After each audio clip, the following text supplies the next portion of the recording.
तभी मैं अक्सर कहता हूँ कि दुनिया के सभी संबंधों से ऊपर का संबंध होता है जो आध्यात्मिक संबंध होता है। सांसारिक संबंध तो सिर्फ शरीर के तल पर होते हैं, इसलिए शरीर को ही खुश रखने के, राजी करने के, सुख लेने के शरीर के तल पर ही जुड़े होते। लेकिन आध्यात्मिक संबंध है न जो, ये बहुत गहरा होता है। संसारिक बच्चे तो कहना नहीं मानते हैं माता पिता कितना प्यार करते हैं, लेकिन आध्यात्मिक संबंध में उल्टा काम हो जाता है।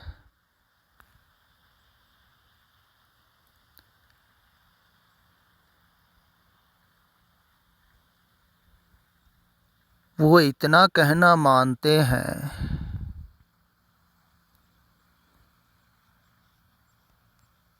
कि उसको कहने की ज़रूरत नहीं पड़ती है।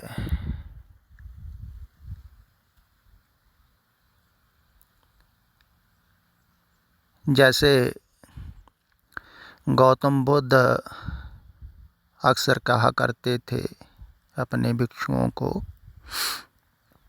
राजपुत्र थे तो उनके पास अच्छे अच्छे घोड़े भी थे, तो वो घोड़ों की बात करते कि कुछ घोड़े ऐसे होते हैं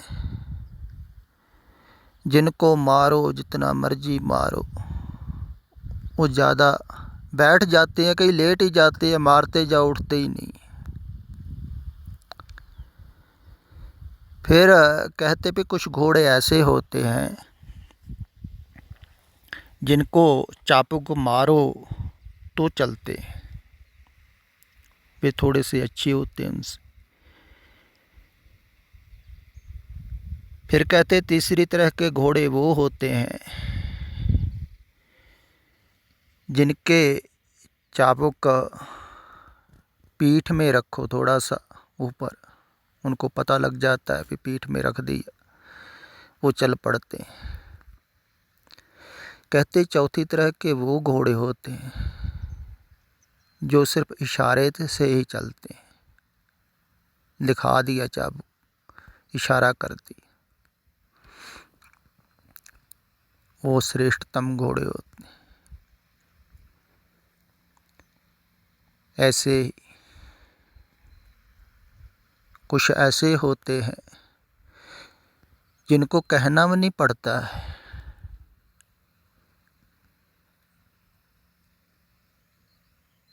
फिर भी समझते हैं। वो बहुत कम होते हैं, होंगे ही कम। कुछ तो ऐसे हैं ना, रोज चोट करते जाओ, उनको कोई फर्क नहीं पड़ता है, मारते जाओ, वो कहते जितना मर्जी मारो कुछ नहीं, और लिटते। कुछ है वो सुन लेते हैं, ऊपर ऊपर से विचार लेते, कुछ अच्छी लगती हैं बातें, कुछ बुरी लगती हैं, कुछ छोड़ देते हैं, कुछ पकड़ लेते हैं, ज्ञान हासिल कर लेते हैं कि ज्ञान के पीछे ही पड़े, दूसरों को भी ज्ञान दे रहे हैं। बड़ा तरस आता है इन लोगों पर किया क्या जा सकता है, समझाया ही जा सकता है ना। लेकिन उनको लगता है कि ऐसे विचार करने से, समझाने से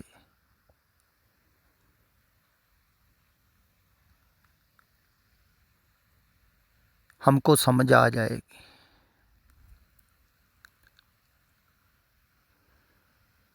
नहीं, समझाने से ना समझ आती है ना दूसरे को आती है। ना खुद को आती, विचार करने से नहीं आती। अगर विचार करने से ही परमात्मा समझ में आ जाता फिर साधना करने की ज़रूरत नहीं थी। फिर बार बार सतपुरुष साधना करने को नहीं कहते, नाम जपने को, चिंतन करने को, ध्यान करने को नहीं कहते। वो नहीं कहते भी 8 पैर सिमरो गोबिंद, सिमरन करने को। वो कहते विचार करते जाओ, समझते जाओ, समझाते जाओ। दरअसल समझने समझाने वालों को तो मूड कहा है उन्होंने कि आप भी डूबोगे औरों को भी डूबोगे। तो ये समझने समझाने का मार्ग नहीं है अध्यात्म। हाँ, बाहर धार्मिक जो है लोग, इनका जो धर्म है वो समझने समझाने पर निर्भर है, वो सिखाने पर निर्भर है, शिक्षा पर निर्भर है। इसलिए सिख जो शब्द है ना, उसका अर्थ भी ऐसा ही करते हैं विद्वान, जो सीखने को तैयार है तो सिखाते हैं धर्म को। जिसने सिख बनना है वो सिख इतिहास को पढ़े और सुने, ये कहते हैं ना, और याद करे। तो जो सारा इतिहास याद कर लिया, जिसने मर्यादा याद कर ली, जिसने पाठ याद कर लिया, बाणी याद जिसको ज़्यादा हो गई, वो भी बड़ा गुरसिख है। याद पर करने पर निर्भर है, सीखने पर निर्भर है। इसलिए सिख सभी सीख रहे हैं, सिखा रहे हैं।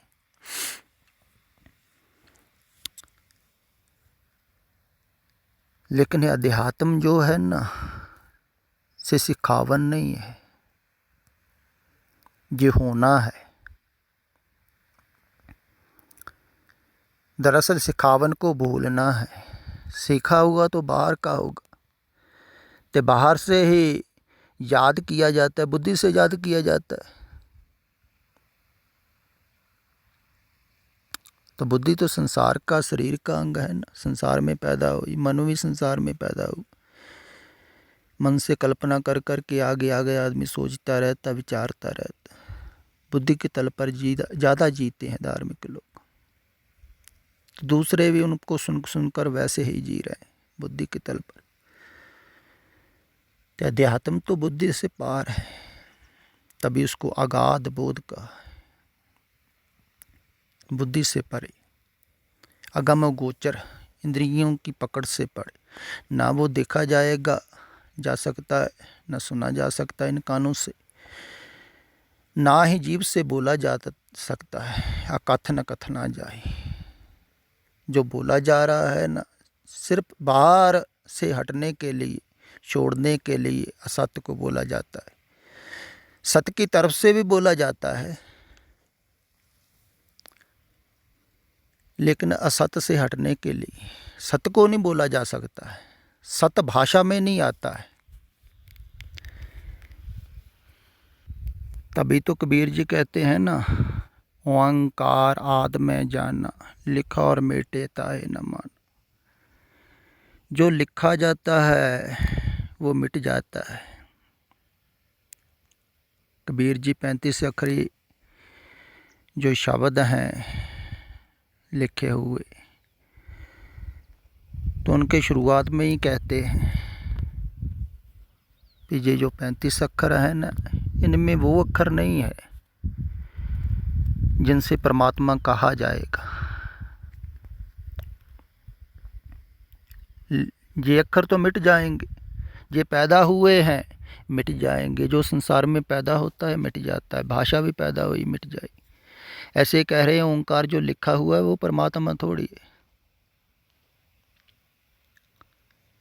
जो लिखा हुआ वो मिट जाएगा। तो कई लिखे हुए पर ही चल रहे हैं, वो विचार रहे हैं, सोच रहे हैं, बस बता रहे हैं। लिखे हुए पर ही लड़ रहे हैं लोग। देखो, उसी को सब कुछ समझ रहे हैं, लेकिन परमात्मा लिखा हुआ नहीं है, लिखने में नहीं आता है, भाषा में नहीं आता है, शब्दों में नहीं आता, कथन नहीं किया जा सकता, उसको बोला नहीं जा सकता। अकथन कथना जाए, लेकिन उसकी तरफ जाने के लिए बोला जाता है, जहाँ उसकी तरफ से भी बोला जाता है कि उधर आ जाओ। तो ये जो बोला भी जा रहा है, मैं अक्सर कहता हूँ ये कथा नहीं है, कथा की तरह जो सुन रहा है वो ना सुने।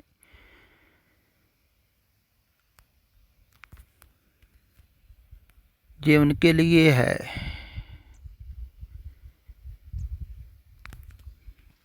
जो सब कुछ छोड़ के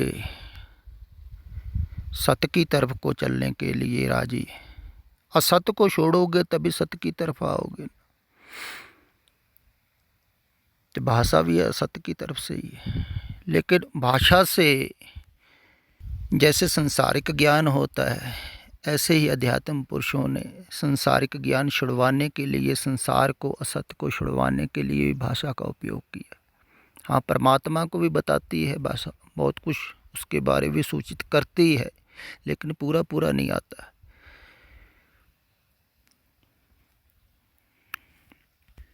जैसे निर्भव, निर्वैर, अकाल मूर्त कहा है, लेकिन इतने में परमात्मा आ थोड़ी जाता है। जैसे निर्भव कहा है, निर्भव का अर्थ होता है भय रहित, लेकिन भय दूसरे का होता है, परमात्मा एक ही। निर्वैर का है, वैर भी दूसरे से होता है, परमात्मा एक ही। वहाँ निर्वैर कहने का भी अर्थ नहीं। अजूनी से भंग, वो जूनों में नहीं आता है। जूनों में क्या आएगा, परमात्मा एक ही है, कहाँ से आएगा। लेकिन फिर भी सतपुरुष कहते हैं ऐसा, वो इसलिए कहते हैं कि ऐसा जो परमात्मा है वैसे तुम्हें होना है। अजूनी होना है तो जूनों को छोड़ो, जो जूनी में आए हैं उनको छोड़ो। तो शरीर तो सभी जूनी में आए हैं। सतपुरुष भी जो कहते हैं वो शरीर से थोड़ी जोड़ते, शरीर द्वारा कहते हैं बहुत कुछ। इसलिए वो कह के भी जाते हैं हमारा कोई स्थान मत बनाना, शरीर की पूजा नहीं करनी है जहाँ शरीर रहा है, जहाँ मृत्यु हुआ है, शरीर से नहीं जुड़ना है। देखो कितना कहा है उन्होंने, लेकिन लोग फिर भी शरीरों से जुड़ रहे हैं। जीते जी भी जुड़ रहे हैं, मरने के बाद भी ज़्यादा जुड़ रहे हैं। देखो स्थानों से जुड़े हुए, वो सोचते हैं स्थानों पर बैठे हुए हैं सतपुरुष। नहीं, जो मुक्त हो गए वो सभी जगह ही है, किसी स्थान पर थोड़ी। और देखो शहीदों को सिख बहुत मानते हैं, वो सोचते हैं शहीद जो है ना वो मौजूद है। ऐसे प्रचारक कहते हैं भी हैं, शहीदों का पहरा होता है। एक इकबाल सिंह हैं प्रचार को, वो ऐसे प्रचार करते हैं, जो नित्यनेम करते हैं, पाठ पूजा करते हैं, ये करते हैं, वो करते हैं, उनके घर में शहीदों का पहरा होता है। जिस शहीदों को किस काम में लगा रहे हैं, पहरे। तो शहीदों से काम करवा रहे हैं संसारिक। तो लोगों की पूरी होती हैं कामना, जैसे कब्रों पर और मुसलमानों की जगहों पर होती हैं, जुड़ रहे हैं लोग। ऐसे ही जगह जगह स्थानों से जुड़ रहे हैं संसारिक लोग कामना पूरी करने के लिए। लेकिन वो कहते थोड़ी है कि हमारे पास आओ, हम तुम्हारी कामना पूरी करेंगे। वो तो कहते हैं सभी कामनाओं से छुड़वाएंगे, क्योंकि कामना ही बंधन है। कहा भी है ना, आशा मनसा सगल त्यागे, जगते रहे निराशा, काम क्रोध यह पर से नाहिन तेह कट ब्रह्म निवास। जो सभी ही इच्छाएं छोड़ देता है, कुछ नहीं मांगता है, उसको सब कुछ मिलता है। लेकिन जो मांगता है ना, मांगने वालों को कहा है ए आना, मम्मा मांग न हार ए आना, बेसमझ फंस रहा है मांग मांग, अंधा है, फिर अंधे ही दे रहे हैं उसको। देन हार दे रहे हो सुजाना, वो जो देने वाला है ना वो जानता है, देख देख के देता। तो वो जानता है जो भी वो देख देख के दे रहा है, वो फिर मांगता नहीं। जो भी बच्चे को ज़रूरत होती है वो माँ देती है। समझदार माँ ऐसे ही, जैसे कुछ चीज़ें हैं बच्ची को हानिकारक होती हैं, बच्चा मांगे भी तभी भी नहीं देती माँ, रोए भी तभी नहीं देती, कुछ जानती है ना। ऐसे ही सतपुरख किसी की बाहर की ज़रूरत नहीं पूरी करते,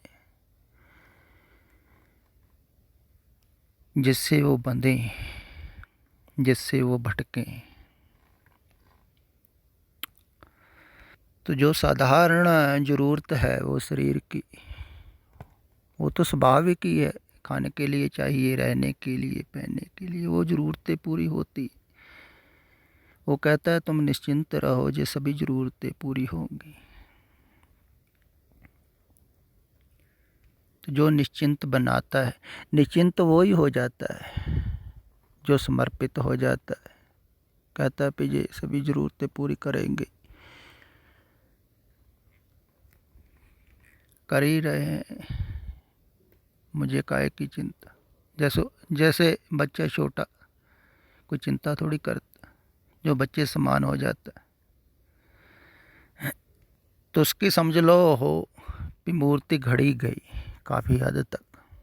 जितनी जितनी घड़ी जाएगी मूर्ति, उतनी उतनी बच्चे जैसे सहज होता जाएगा। कोई जैसे पैदा हुआ है वैसे ही होना है, फिर निर्दोष। तो पैदा होने के बाद जितना ज्ञान है तुम्हें, संसारिक धार्मिक सब छोड़ना है, तभी होगे ना वैसे निर्दोष, निर्मल, निर्वैर। जैसे बच्चा है, किसी से वैर थोड़ी, क्योंकि अभी अपना पराया ही नहीं है ख्याल में। ऐसे तो जितने बच्चे जैसे होते जाएंगे उतना ही वो बाप का सत्कार करेंगे ना। जो ऐसा हीरा बना रहा है त्रास त्रास के,